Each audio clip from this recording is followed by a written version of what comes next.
সেখানকার সবশেষ খবর জানতে সহকর্মী শাহ বায়েজিদ আহমেদের কাছে। বায়েজিদ, কি অবস্থা আন্দোলনে থাকা কৃষকদের, তাদের মূল দাবিটা কি?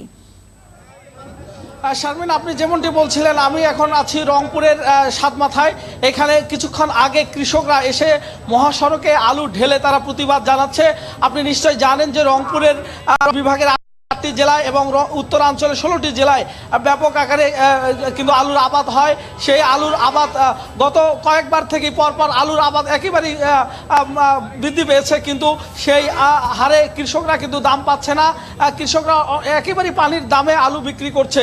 এরই প্রতিবাদে আজকে রংপুরের কৃষকরা যারা আলু আবাদ করে গ্রাসরুট পর্যায় থেকে তারা আজকে ফুঁসে উঠেছে এবং তারা এখানে জড়ো হয়েছে।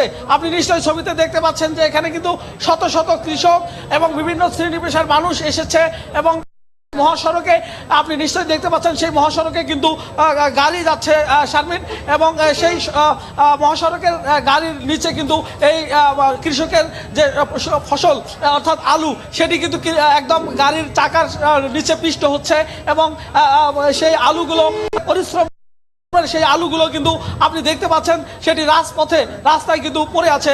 শারমিন, আপনি নিশ্চয়ই দেখতে পাচ্ছেন এখানে কৃষকরা বিভিন্ন জায়গায় থেকে জড়ো হয়ে এই আলুর যে দাম পাচ্ছে না এরই প্রতিবাদে আজকে এখানে ফুঁসে উঠেছে, তাদের প্রতিবাদ জানাচ্ছে।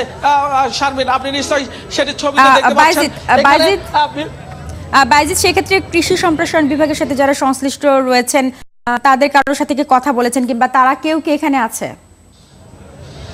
শারমিন, কৃষি সম্প্রসারণ অধিদপ্তরের বেশ কয়েকজনের সাথে আমার কথা হয়েছে। তারা জানিয়েছেন যে বাজার মনিটরিং যেটি করা হয় সেটি আলুর দামের ক্ষেত্রে করা হয় না, এ কারণে মূলত সে বাজারের দাম পাচ্ছে না কৃষকরা। শারমিন, আমরা কয়েকজন কৃষকের মুখ থেকেই শুনি যে আসলে তারা কেন দাম পাচ্ছে না। আচ্ছা, আপনারা কি কারণে এই রাস্তায় এসেছেন আলু নিয়ে? কি কারণে আছে? আলু তো মনে করেন একজন আলু আবাদ করলে 15 থেকে 20,000 টাকা খরচ, আর সে আলু বাজারে নিয়ে যায় মাত্র 1 থেকে 150 টাকা। আলুটা নিয়ে আমরা কি করব? আলুর বস্তা তো নেয় না, আরো যন্ত্রণা, কামলা কিষান নিয়ে আরো জন্য এবারে না, গতবারও আমরা এইভাবে আপনারা আলুর দাম পাচ্ছেন না, সেক্ষেত্রে সরকারের কাছে আপনাদের দাবিটা কি, মূল দাবিটা? আমরা গত বছর থেকে আলু আবাদ করতেছি, মোটে 1 টাকাও মূল্য পাচ্ছি না। যদিও আমরা সরকারের কাছে যাই, আমরা কৃষক কিছু চাই, আমাদের কাছে সরকার নজর রাখে না। আমরা যদি কৃষক মাথার ঘাম পায়ে ফেলাই, তাহলে কি আলু আবাদ করি, ফসল আবাদ করি, তাইলে যদি দাম পাই না, তাইলে আমরা আজকে কি করবো? এই ব্যাপার সরকারের আমাদের দেখতো এক নজর, তাইলে আমরা কৃষকরা যদি পাইতাম লোন, কৃষি লোন, তাইলে আমরা যে ফসলে ফলাই ওই ফসলে মার খাই, পয়সা পাই না, বেচার গেলে দাম পাই না।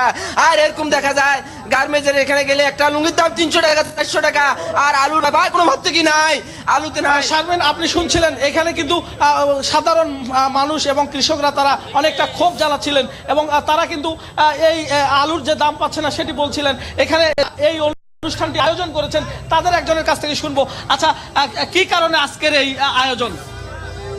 গত বছর কৃষি বিভাগ থেকে জানিয়েছে যে 85 লক্ষ মেট্রিক টন আলুর আবাদ হয়েছিল। এইবার এইটা 1 কোটিরও বেশি লক্ষ মেট্রিক টন আলুর চাষ হয়েছে।